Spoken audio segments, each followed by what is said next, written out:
the subject is very, very broad. So let me stay with its breadth then.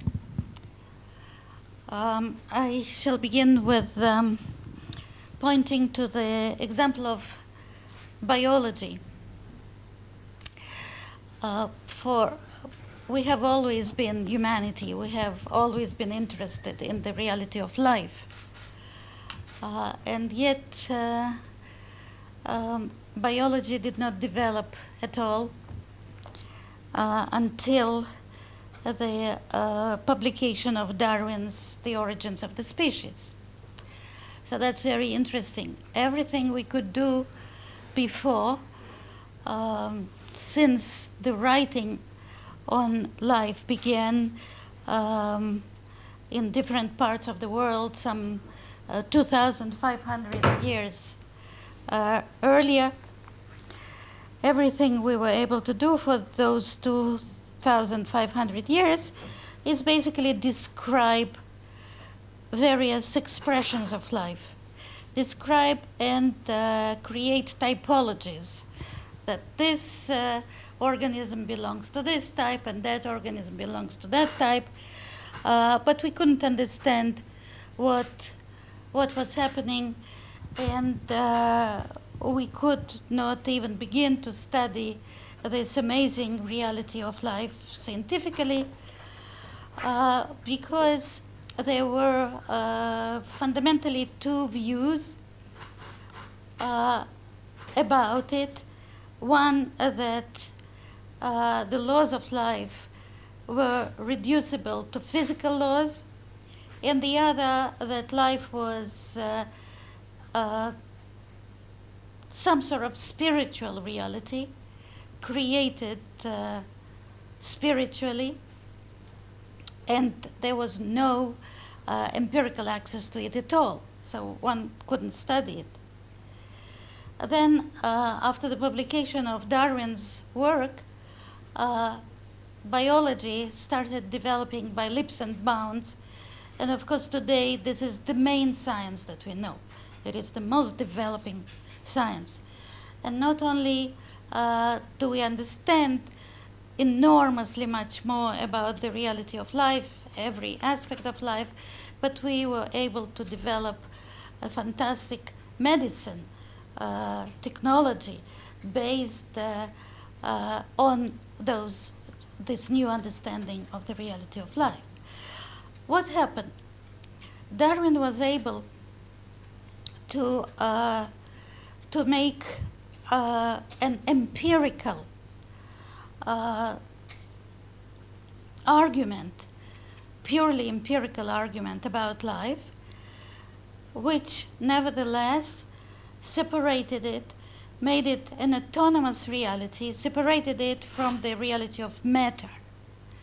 So he was able to make a very scientific argument about life, which was independent of the laws of physics. He postulated a law, arrived at empirically, a law that applied to all of life and was consistent, logically consistent with the laws of physics, and at the same time completely independent of the laws of physics. So this definition of life on the basis of this one law of this general biological law of evolution based on natural selection basically defined life as a separate reality, a reality with its own causality. And this is what made biology capable of development. This is what led to the extraordinary development of the science of biology and understanding of this reality. We have been always equally interested from the moment we began thinking about the outside world. We have been as interested in the reality of humanity. And so far, our understanding of humanity, so we have been dealing with that for some also 2,500 years at least, and yet it doesn't progress. Even today, we understand no more about humanity. We know no more about humanity than the ancient Greek philosophers or ancient Chinese philosophers knew that long time ago. It is because we did not, as Darwin did for life, we have not as yet defined the subject matter. We have not defined what humanity is. We do not understand what it is, generally speaking, and we either try to explain it in a very reductionist manner. For example, a common view today is that that humanity is basically the species, biological species Homo sapiens, so reducible completely to our biology, or it is a very idealistic perspective that, well, it was created somehow by one god of monotheists or the many gods of polytheists. In any case, it came from some non-empirical, empirically non-accessible realm.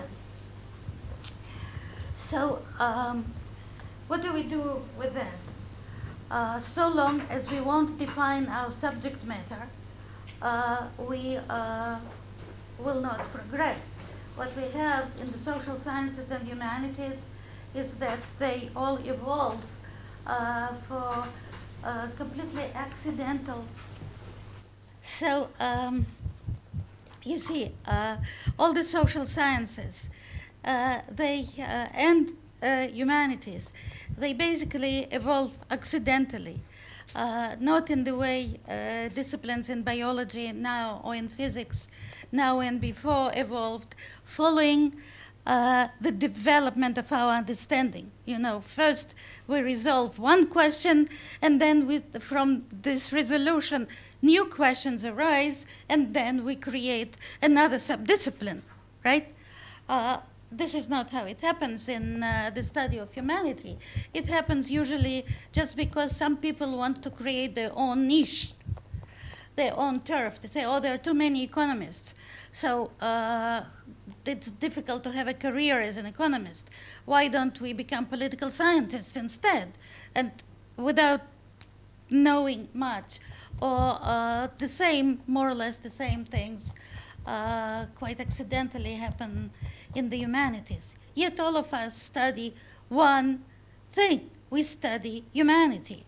And without knowing what it is, we can, like the natural history in biology before Darwin, we can just concentrate on some particular piece of this reality without understanding at all its connections to the rest of this reality. You know, there is this old story about 100 blind men describing an elephant, trying to understand an elephant. So they all stand around this elephant, and each one of them, you know, touches a particular piece of the elephant. And so this is how they see the elephant. And so there are all those completely disjointed accounts that do not tell us absolutely anything about the elephant, even though every little piece of the elephant is described. But it doesn't create any understanding. So the first thing is to just realize what is the connection of humanity. How does it stand in regard to the other aspects of reality, just as Darwin did in regard to biology, separating life from the reality of matter, creating thereby, postulating very correctly the existence of organic reality, right? So we know that though we try all the time to reduce humanity to biology, to the species, we say that what is a human? A human is a member of the Homo sapiens species, so a human is a particular type of ape, a monkey, right? However, then when we study the connection between this particular monkey and all the other monkeys, we realize that the difference is tiny. The difference between our genome and the genome of the biological constitution, right? And the biological constitution of chimpanzee is just 2%. This is the quantitative difference. Now, those 2%, they have to account for absolutely everything. The different diseases from which the two species suffer, the different body structure, the different hair cover, all those numerous biological differences that exist between us and chimpanzees, they are covered by those 2% of genetical difference. But then, where do we find an explanation about the huge behavioral difference between those species when it is barely sufficient to have those 2% to account for our physical differences? And the same you can say, of course, about all the differences between humanity, the human species, and all the other species. They're quantitative, and they barely are enough to account for the physical differences. Because we are not that different from dogs or from lions, actually, or from dolphins. However differently we may look, nevertheless, quantitatively speaking, in terms of genome, the difference is not really very significant. So we have to find a qualitative difference that would separate us drastically from all the animal kingdom, including our own species, that would allow us to account for what makes a human being out of an animal. We are animals, but it is not our animal nature, which is slightly different from other animal natures, that makes us human. It is something that is added to animal nature that makes us human. And yet we want this to be empirical. We do not want to hypothesize without ever being able to prove our hypothesis or to refute it, that somebody created us in some fantastical universe. So what is this one drastic, categorical, qualitative difference between us and all the animals, including our own species? And the difference is very clear. We know that while all of the animal kingdom transmits its ways of life genetically, humanity transmits its ways of life symbolically.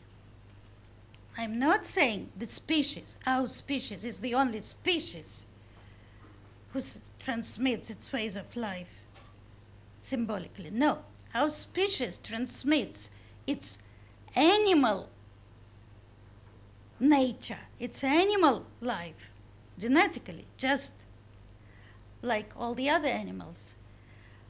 But in addition to that, we have more to the human way of life. I mean, all of this that is not part of biology, all the cities around us, all the thousand-year-old traditions around us, the clothes we wear, the books we read and write, and this we transmit symbolically.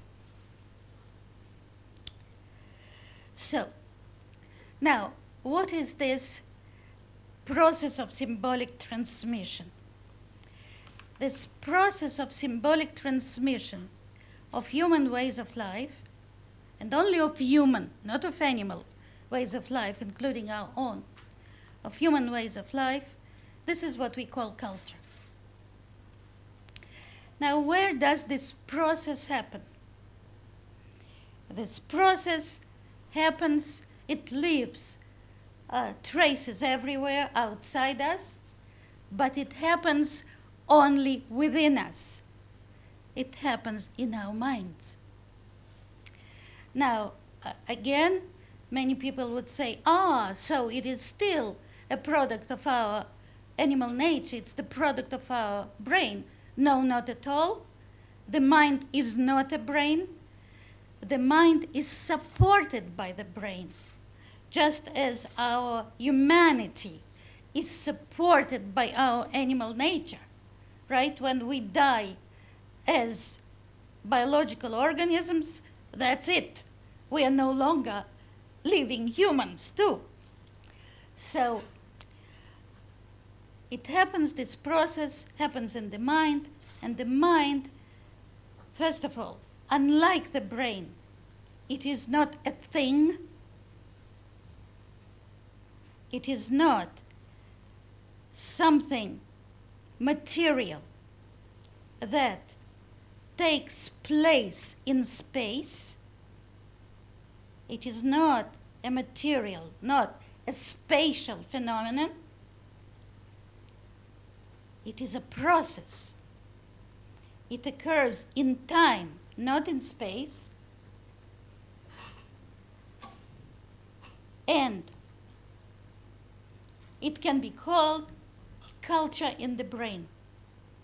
It is symbolic process that happens by means of our brain. It's something that you can compare to something that happens in with any other organ, on the one hand, or in a technical processor on the other. So if you can, for example, compare what is happening with the brain and the mind, so you can compare it, for example, to what is happening in the stomach, right? The stomach is an organ. And what does the stomach do? It processes food that comes from outside, right? It doesn't create the food. It processes it. The processing is like the mind. Understand? The processing, digestion, is the analog of the mind. So it happens by means of the stomach. It happens with outside stimuli that are brought in. Now, while the stomach processes food, the brain, among us, among those who are humans, among those who exist in a largely cultural, that is symbolic, reality, environment, our environment is mostly cultural. Well, we feel, for example, the chill of the air conditioner, right? This is physical. But the air conditioner is cultural, right? They don't fall from the sky. So, and here we sit in a completely cultural environment. It is all symbolic, right? It has, every piece of it has a meaning for us, a symbolic meaning for us, right? So the brain of all those who exist in a cultural environment, and this can be Homo sapiens, monkeys of our type, or it can be dogs. Dogs also exist in the cultural environment. And so dogs would have to have a mind. Their brains would have to process those cultural stimuli that are taken from outside, and this processing itself, this is what we call the mind. Obviously, the mind and culture, so the mind is culture in the brain. Culture is the same symbolic and mental process, because it only happens by means of our minds, right? So it is the same process, but on the collective level, not on the individual level. So they constantly happen together at the same time. Not for a moment they're separated. Whenever you sit and think about something, this is happening in your minds, but you're constantly using symbols from outside, right? And it is only from your processing of those symbols that then culture goes on. So there is constant give and take. So it is a new reality, just like life is a new reality that emerges within the boundary conditions of the material reality, the physical reality, but at the same time cannot be reduced to the material elements of which it is composed, but becomes self-causing, self-replicating, right? A different causality emerges. We can talk about that later, the philosophical nature of the emergent phenomenon, about which I am talking now, but this is not that important. So we exist, culture and the mind exist within the boundary conditions of our biology. We cannot exist without it. So it has this veto power over us. If those conditions disappear, there is no humanity. But at the same time, it is self-causing. So it cannot be, it's not caused by the boundary conditions, only conditioned by them. It is self-causing, self-replicating, self-generating. Now, so we already know that it is symbolic, this reality is symbolic and mental. There is another very important element to it, and this element is that it has to do with symbols. So, symbols are arbitrary signs. All the animal kingdom operates with signs.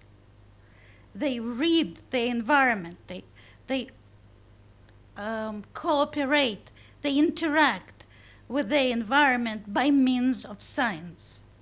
Signs are always parts of the phenomena they signify.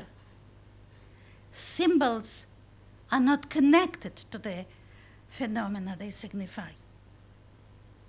So they are arbitrary signs. The meaning of a sign is given, cannot be changed. But the meaning of a symbol changes with the context. There is nothing in the symbol itself that determines its meaning. Changes with the context when the context itself is mostly symbolic. The addition of every new symbol changes the meaning of all the symbols within that context. So the context is constantly changing. It changes with time, right? According to this linear and unavoidable connection between the past, the present, and the future. So it means that this reality, cultural reality, or reality of the mind and culture, is an historical reality. So here we defined humanity. It is culture that makes us human. and culture is symbolic, mental, and historical. So we have its main characteristics. Now, I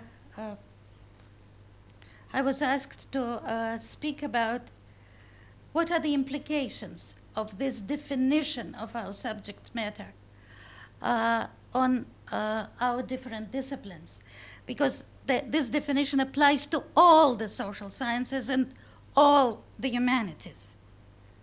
Just like Darwin's theory applied to the entire study of life, whatever the specific subject would be. So I would say there are three main implications. First of all, it makes us aware immediately of the enormous variety of human ways of life. Or, in other words, of cultures and the components of cultures, which also means enormous variety of minds, of mindsets. They are different from each other. See, every mindset is related to a culture, cannot be separated.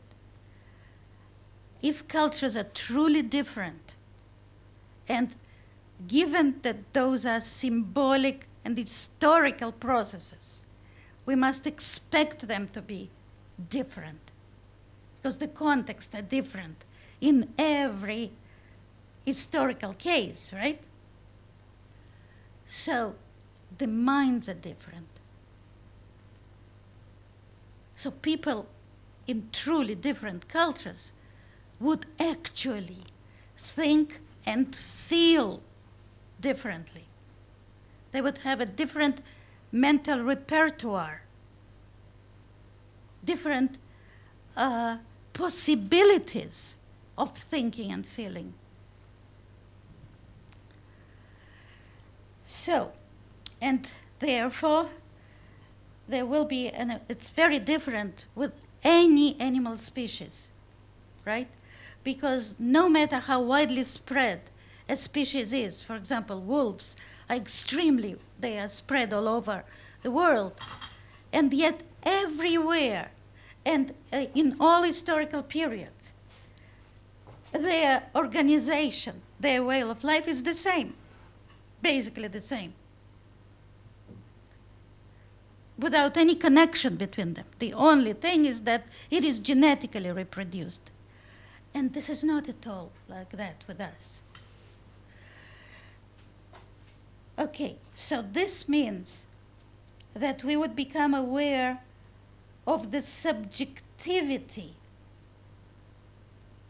and uniqueness of every culture. There is no common reality to humanity. There are really different realities, and which means that our existential experiences would be different.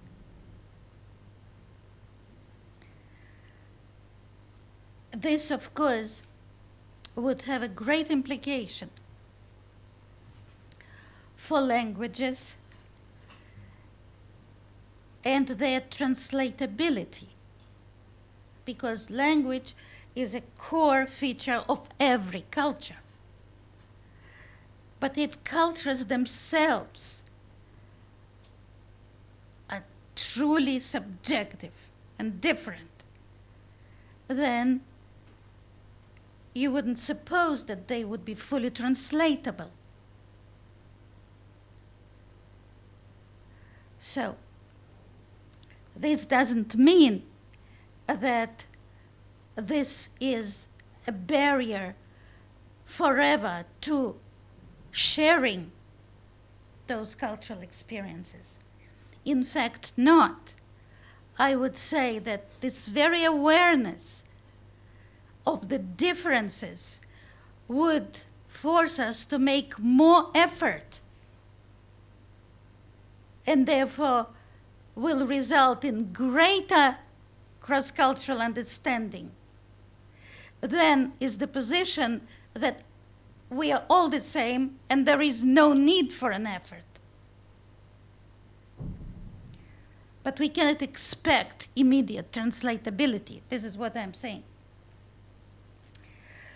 Now, this would have also a great implication for example, for all the social sciences. The concepts of the social sciences are Western. They have been developed in the West out of the observation, like in natural history, out of the observation of Western reality. And they may be simply inapplicable to non-Western reality. So we cannot simply take the concepts that exist and try to squeeze them into a different reality, because they do not have any sense there. A very interesting case is presented, I think, that really a unique case is presented by Hong Kong. Hong Kong seems to be that there are no such other societies of such close connection between cultures of a completely different character, which I call civilizations. That is very long-term cultural traditions with their own first principles, which are codified and endure for thousands of years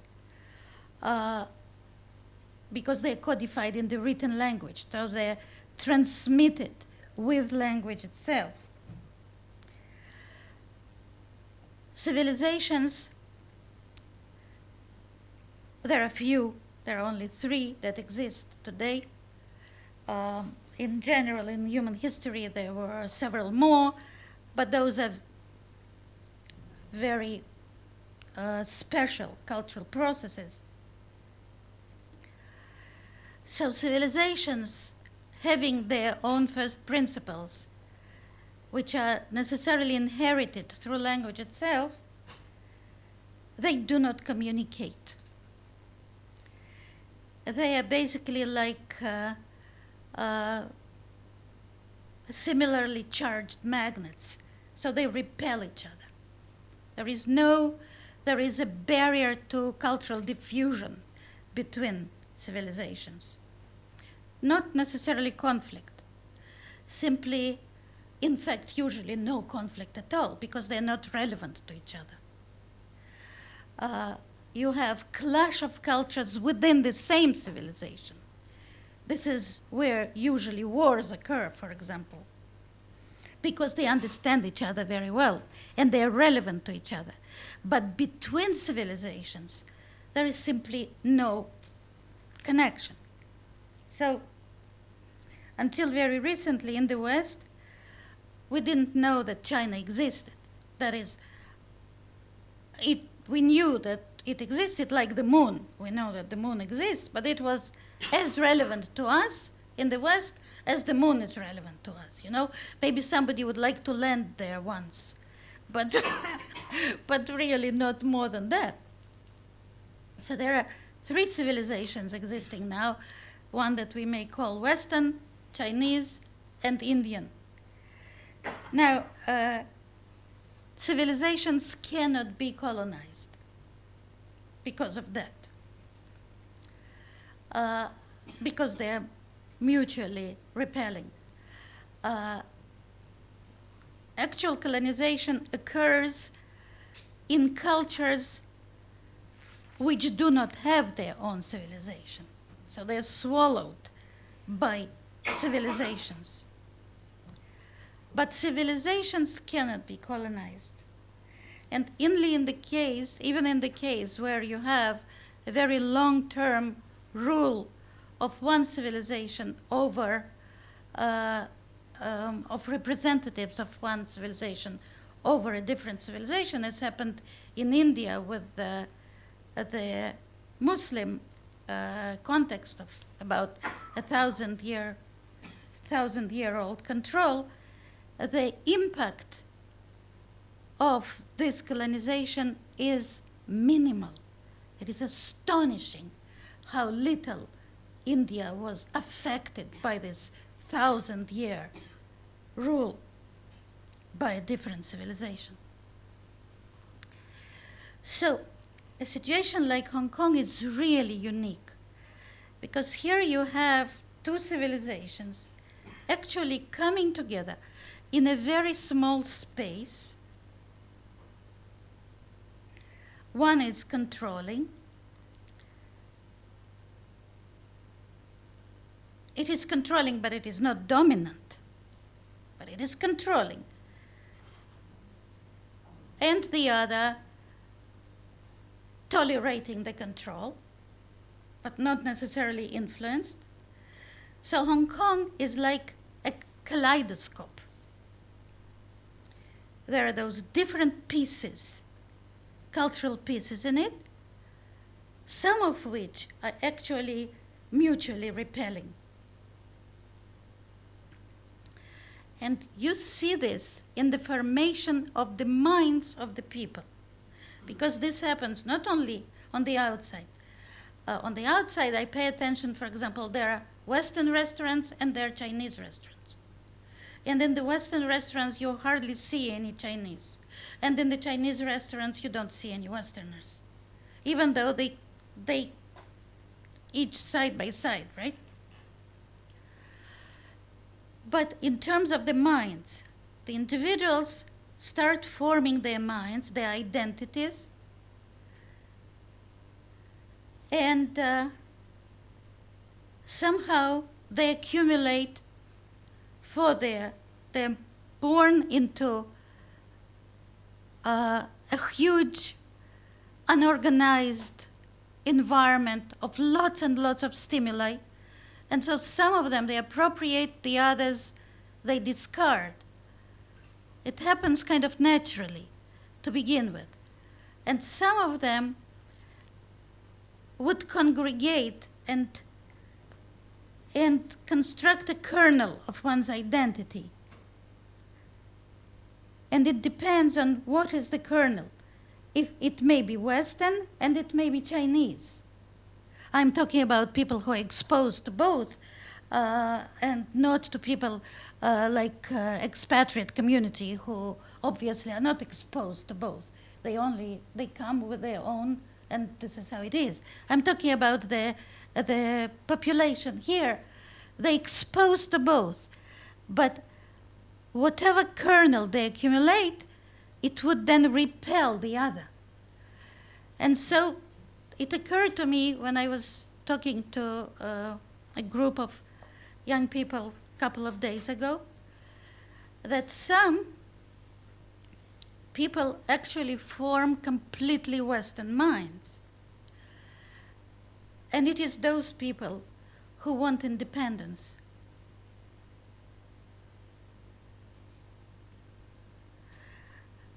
For Hong Kong, because they imbibe the Western way of thinking, you know, the Western way of thinking that sovereignty lies within the people and they don't want to be controlled from above. They just cannot tolerate it. And people among them who form the Chinese identity, a different identity, it is okay for them to be controlled from above because they imbibe completely different first principle, that, you know, everyone is controlled from above because this is what the world is, right? And the interesting thing about this, I would say, minority of young people in Hong Kong who are very much pro-independence, and they have those Western minds, is that they suffer from Western mental diseases. So among them, suddenly you see the appearance and growth in the rate of Western mental diseases, of depression, suicidal thoughts, and things like that. While those people with the Chinese mind, they do not suffer from that. They're happy. So you see, this remarkable thing, people are trying, of course, to explain the distribution of those different views in Hong Kong, those who want to support independence, those who don't. And we are trying to do this usually with the tools of economics and political science. So which class do they come from? And, what is their socioeconomic status and all that? But this is all irrelevant. The question is, what mind do they have? To which civilization do they belong? So you might have, within the same family, you would have people who represent completely, who would have completely different views. Now, the second implication of the definition of the subject matter is its historicity. We would then understand that in order to understand anything, art, language, mathematical tradition, religion, whatever, philosophy, we must study it in history. We must study how actually it is formed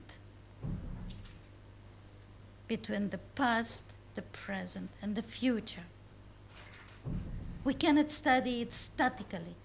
It's a completely different thing. This, of course, immediately rejects such approach to language as the very popular Chomskyan approach.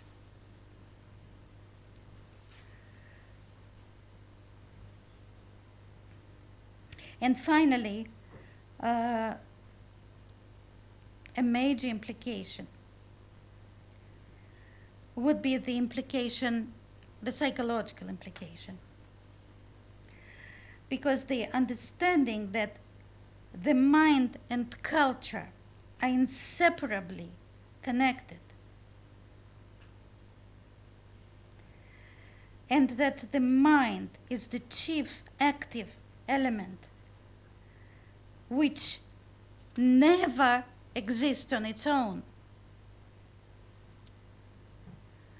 should change our focus in whatever it is we study, whatever part of the humanities or social sciences we study, and bring this interaction under our lens. We must see, first of all, psychologically, this would reject the whole discipline of psychology. We'll turn it completely, it would destroy it. Why? Because the discipline of psychology is based on the presupposition that the individual, the mind can be studied on its own and understood on its own. And the mind never can be understood on its own because it cannot exist on its own. It only exists as a part of culture and within culture. So there are no universal psychological laws. Everything in psychology must become cultural psychology.